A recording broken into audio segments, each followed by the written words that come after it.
The problem with all of us today is that we try so hard to disassociate ourselves and our responsibilities to the world around us. And we continue to justify our autonomy and innocence and place the blame on everything but ourselves. We seem to forget that since we unrighteously claim autonomy, then why even have laws and courts that hand out judgments against dysfunctional elements of our society?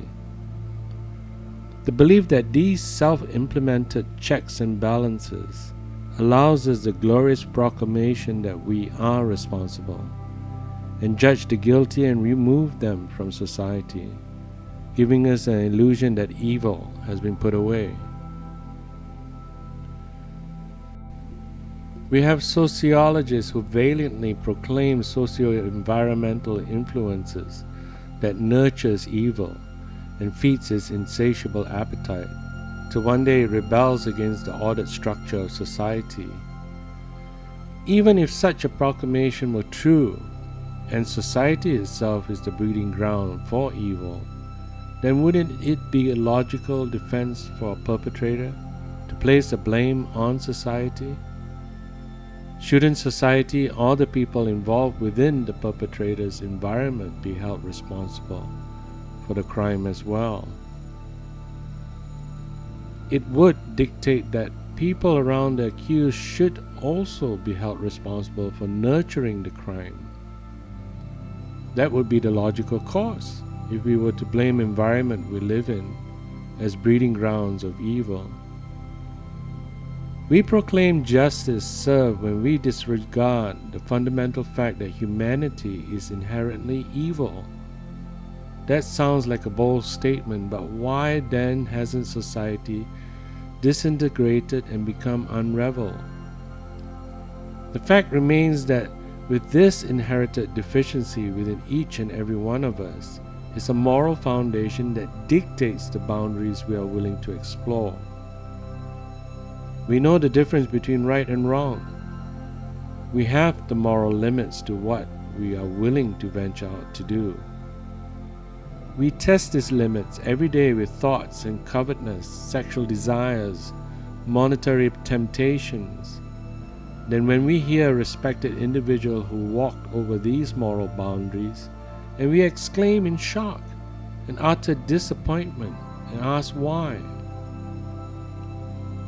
Ironically, we never stop to think that we are exactly like them.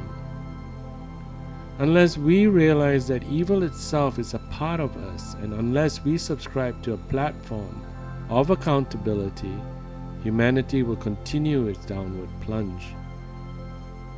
When we look to the West and we see the desacralization of values, we see the family unit disintegrating, we see the outright abuse of the courts of justice, we see the corporate rape of human values, and the desterilization of individual rights in the drumbeat of self-rule, self-rights, self-autonomy, pro-choice, putting ourselves ahead of the moral rules that govern us as a human race.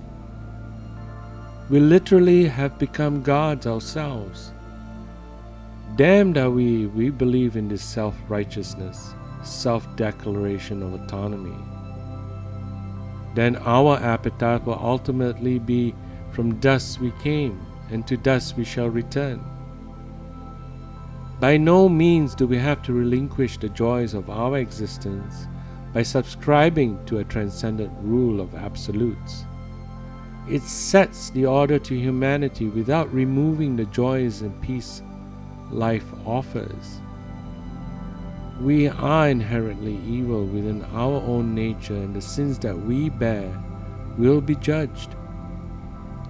If you believe in the sciences and the sociological, philosophical defiance of the transcendent absolute, then your life will continue on its one-way path to oblivion.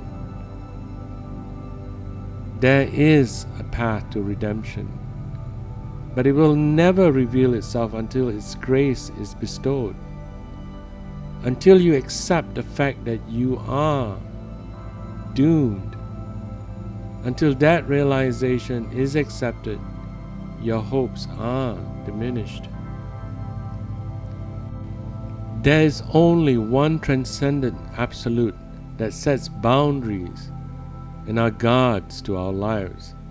And more importantly, there are only one transcendent absolute that can offer you salvation and redemption. Seek, and your path will be revealed.